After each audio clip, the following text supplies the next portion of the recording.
მგელს შეუძლია კუჭის სეკრეციის რეგულირება. ზოგჯერ მოინელოს, ზოგჯერ არ მოინელოს. წარმატებული ნადირობის შემდეგ მოდიან და აჭმევენ კუჭიდან, ამოიღებენ, ამოანთხევენ ხორცს.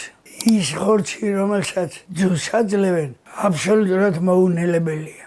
ერთხელ იყო მეც ფეხი ვიტკინე და ვეღარ გავყევი სანადიროდ და ახალგაზრდა მოვიდა, მიყურა და ამომითხია კუჭიდან ხორცი და გაიქცა ისევ შესავსებად. აბსოლუტურად მოუნელებელი ხორცი, ლორწო ცხადია.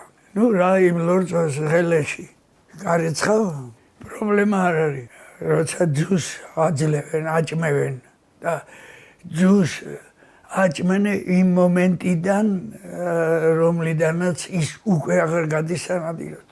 ხო, იმიტომ რომ ამ ხელამუცლით ნადირობა რთულია.